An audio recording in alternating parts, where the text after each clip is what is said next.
하나님 앞에 감사할 이유에 대해서 말씀해 주시고 있습니다. 하나님께서 가장 기뻐하시는 것이 무엇일까요?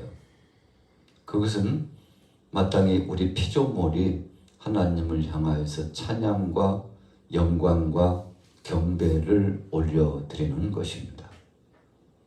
자녀가 부모에게 부모의 뜻대로 행하며 순응하여 살아가면 부모는 몹시 기쁩니다. 어린 손주들이 재롱을 부리면 어르신들은 매우 흡족해하고 기뻐합니다. 왜 그럴까요? 그 사랑하는 관계이기 때문에 그렇습니다. 사랑하는 자들이 바로 사랑해 주시는 그분 앞에서 최고의 것을 올려드리고 그분을 기쁘시게 하기 위해서 행할 때 바로 그분은 기뻐하는 거죠. 오늘 시편 106편 말씀 속에서도 하나님은 그런 속성을 우리에게 나타내 주셨습니다.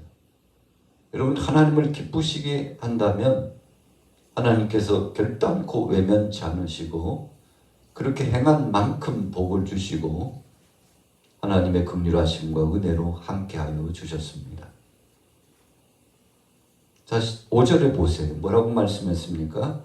내가 주의 택하신 자가 형통함을 보고 주의 나라의 기쁨을 나누어 가지게 하사 주의 유산을 자랑하게 하소서. 여러분, 믿음으로 살아가는 사람들이 잘 되는 것을 보면 기분이 어떻습니까? 성경에도 보면 믿음의 사람들을 지켜보았다고 했습니다. 그래서 세상에 살아가는 믿음의 사람들이 결단코 걸식하게 되지 못했다는 것을 하나님이 지켜주셨다는 거죠.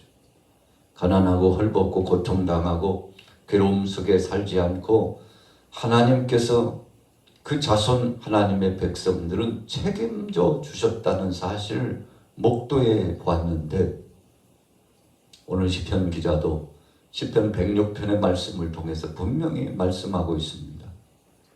내가 주의 택하신 자가 형통함을 보았다 그랬어요. 하나님께서 일거수일투족을 책임져 주시고 함께 동행해 주셔서 택한 받은 백성들이 복을 누리며 사는 것을 보니 얼마나 마음이 흡족하고 기뻤을까요? 여러분, 하나님께서도 흐뭇하시고 기뻐하셨겠습니다만 이 모든 정황을 목도해 보고 있는 믿음의 사람들도 축제의 분위기라는 것입니다. 그래서 하나님 앞에 영광과 찬양과 경배를 올려드리게 된 것입니다.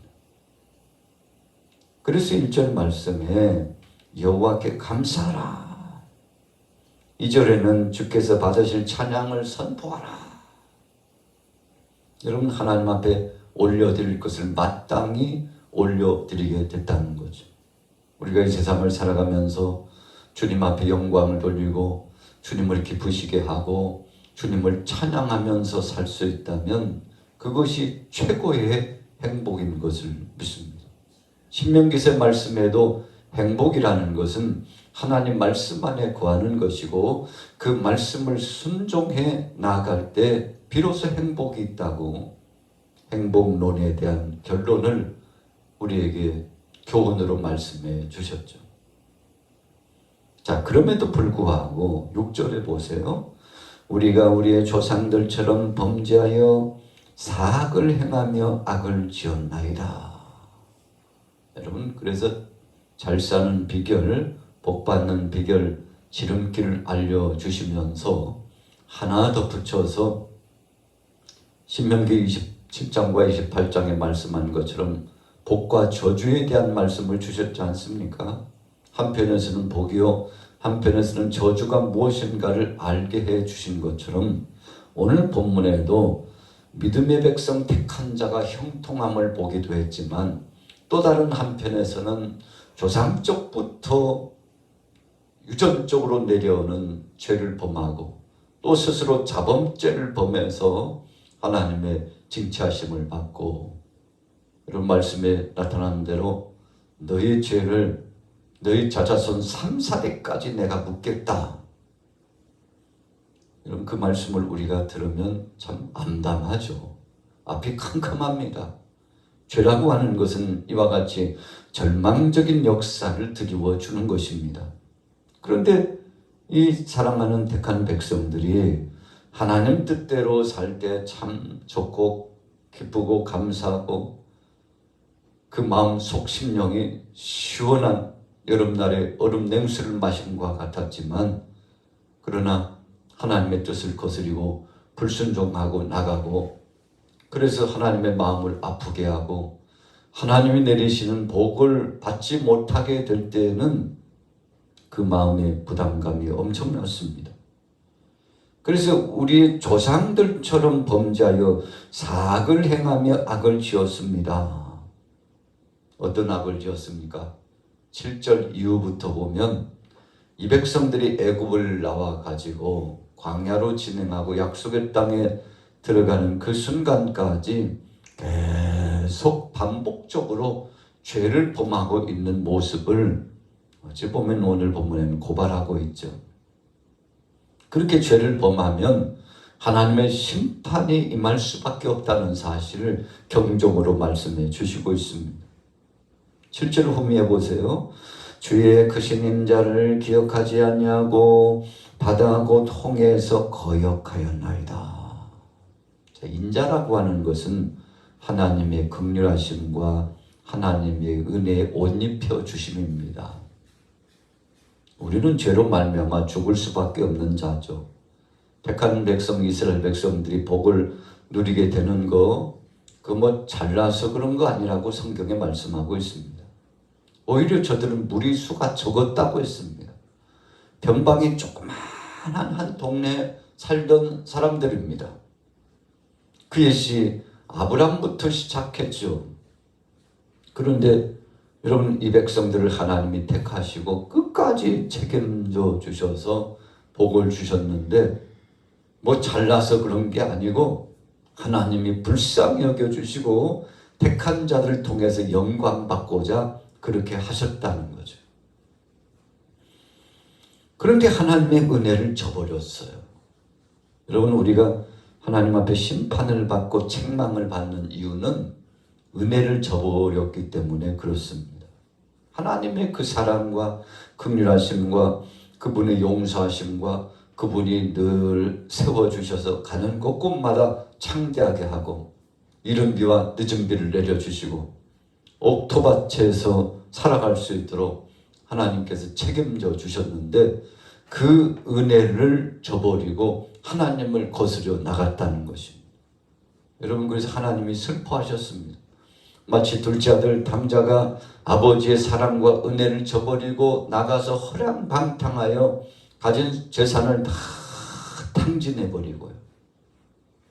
나중에는 몸도 망가지고 정신도 영혼도 피폐해져가지고 살 소망이 없어요. 돼지가 먹는 쥐염 열매도 간신히 먹고 살고 돼지 농장에서 돼지를 치면서 일하고 있는데 곧 죽을 것만 같아요. 이러다가는 인생 이제 다 끝났다고 생각하는 그 즈음에 탕자가 기억한 것은 아버지의 사랑, 아버지의 은혜를 기억했습니다. 여러분, 그래서 성도가, 우리 크리스찬들이, 하나님의 백성들이 정말 행복의 지름길로 들어서는 길목의 그 중요한 전환점은 자신의 죄를 알고 아버지의 그 사랑을 기억하는 것입니다. 그래서 둘째 아들 탕자가 아버지의 사랑을 흠모하고 그 사랑받기를 원하다가 급기야는 마음을 돌이켜가지고 달려가죠. 그렇지. 내 아버지 품에 안기고 내 아버지 집에 가면 이 땅에 여기 돼지 농장에서 돼지를 치면서 사는 이 삶과는 비교도 할 수 없다. 내 아버지 집에 가가지고 종처럼 사는 한이 있어도 이 삶보다는 낫겠다. 그래서 아버지 앞에서 아들로 불리움 받기를 아예 거부하고 내려놓고 마음 비우고 종의 심정을 가지고 아버지를 찾아가죠. 그런데 아버지 어떻게 하셨습니까? 상거가 먼데 아직 그 아들이 집에 들어오려면 꽤 먼 거리인데 아버지가 먼저 알고 나와가지고 멀리서 지켜보시던 그 아버지가, 아니 저놈 우리 둘째 아니야? 아니, 내 사랑하는 아들이 돌아왔구나 하면서 여러분 그 아들을 알아보신 아버지가 달려와서 그 아들을 껴안고 그 아들을 축복하고 내 사랑하는 아들아 왜 이제 왔느냐고 네가 집을 나간 그 순간부터 지금까지 내가 너를 기다렸다. 여러분 이것이 아버지의 마음 아니겠습니까? 오늘 시편 기자가 하나님 아버지의 마음을 알고 있었습니다. 그래서 7절 보세요. 주의 기이한 일들을 깨닫지 못하며 주의 크신 인자를 기억하지 아니하고.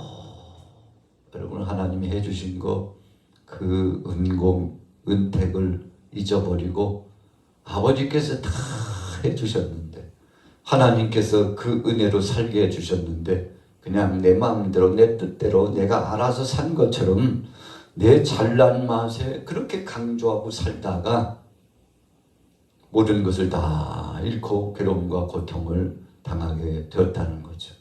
자, 은혜를 잊어버렸다는 것은 신앙인에게 있어서 비극적인 출발의 역사입니다. 여러분 우리가 비극으로 출발하면 안 되겠죠. 소망과 기쁨이 넘치고 하나님 영광을 드러내고 은혜의 해를 바라보고 주님이 주신 그 놀라운 영광스러운 능력 안에서 샘을 얻고 소망 중에 살아야 되지 않겠습니까? 자, 11절로 넘어가 봅니다. 그들의 대적들은 물로 덮으시며 그들 중에서 하나도 살아남지 못하였도다. 이에 그들이 그의 말씀을 믿고 그를 찬양하는 노래를 불렀도다. 우리가 홍해를 건넌 다음에 무슨 일이 있었는지 알죠? 미리암은 솟구쳤습니다. 모세도 춤을 추면서 하나님 앞에 영광 돌리고 찬송으로 경배하여 올려드렸습니다. 여러분 신앙인에게 있어서 가장 복된 시간이 찬송이죠. 왜 찬송했습니까? 그분의 구원하심, 그분이 이끌어주심, 그분이 치유하심, 그분께서 다 알아서 해주셨고 회복하심. 생각해 보니까 우리가 어제도 105편의 말씀을 통해서 은혜를 나눴습니다만 하나님이 주신 사랑과 은혜를 헤아려 본다면 참 감사한 거죠. 셀 수 없어요. 그러나 하나님은 따지지도 않고 묻지도 않고 우리를 긍휼히 여기시면서 사랑해 주셨다는 것입니다. 자, 오늘 본문 한번 같이 읽어볼까요? 자, 13절로 가봅니다. 13절 시작. 그러나 그들은 그가 행하신 일을 곧 잊어버리며 그의 가르치심을 기다리지 아니하고.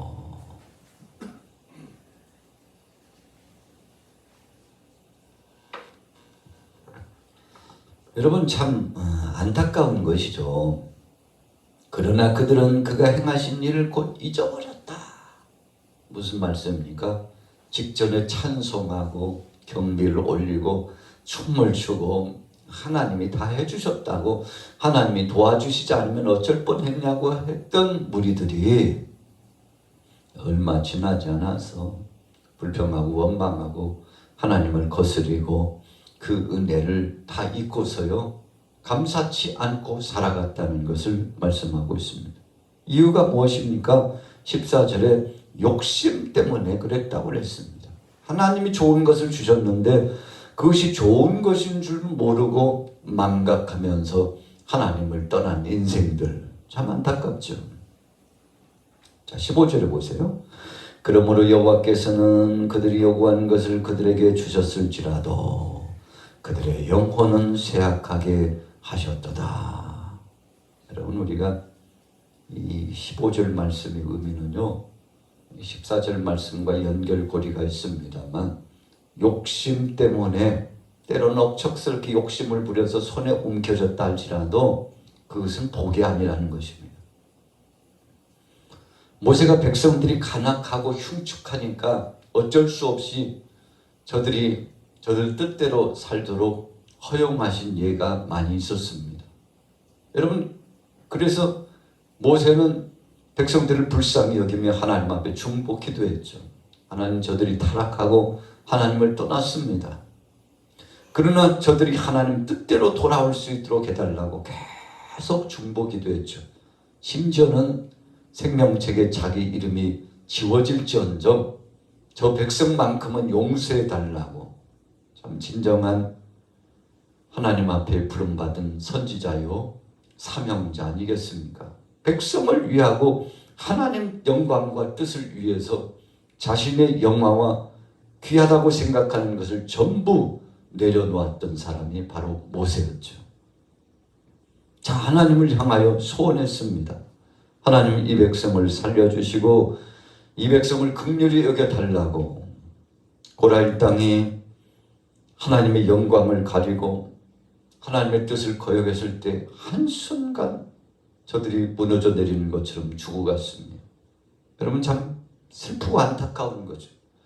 모세가 호렙산 시내산에 올라가 있을 때 백성들이 금송아지 우상을 만들어 놓고 방자히 행하면서 여호와 하나님을 버렸습니다. 우리를 인도할 신은 없다고 말했습니다. 그리고는 이방인들이 행하는 것처럼 금송아지 형상을 만들어 놨죠. 여러분 다 이런 것들이 무엇입니까? 하나님의 뜻을 거스리고 불순종하는 것이었습니다. 하나님이 진노하셔서 백성들이 죽어갑니다. 그때 모세가 하나님 앞에 엎드려서 기도함으로 하나님이 이들을 긍휼히 여겨달라고 하죠. 또 하나님이 긍휼히 여겨주셔서 기회를 주시면 또다시 나가서 범죄하고 음란하게 행하고 우상숭배에 빠지고. 그래서 43절에 보세요. 여호와께서 여러 번 그들을 건지시나 그들은 교묘하게 거역하며 자기 죄악으로 말미암아 낮아짐을 당하였도다. 깊은 수렁으로 계속 빠져들어갔다는 것입니다. 하나님께서 긍휼의 눈으로 살피시고 불쌍히 여겨주셨는데 그 은혜를 저버렸다는 것입니다. 여러분 그래서 우리가 시편 106편의 말씀을 묵상하다 보면 반복적으로 죄를 범하고 있는 인생들의 모습을 보게 됩니다. 오늘 저와 여러분들은 어떻게 살아가고 있습니까? 오늘 시편 기자가 초입에 고백한 것처럼 하나님 믿음의 사람들이 형통하고 복을 누리는 것을 보니까 참 기쁩니다. 여러분 그런 순수성 있는 상태의 삶처럼 하나님께서 복을 주신 거잖아요. 왜 복을 주셨습니까? 변찮는 믿음을 갖고 주님을 앙망하며 살아갔기 때문입니다.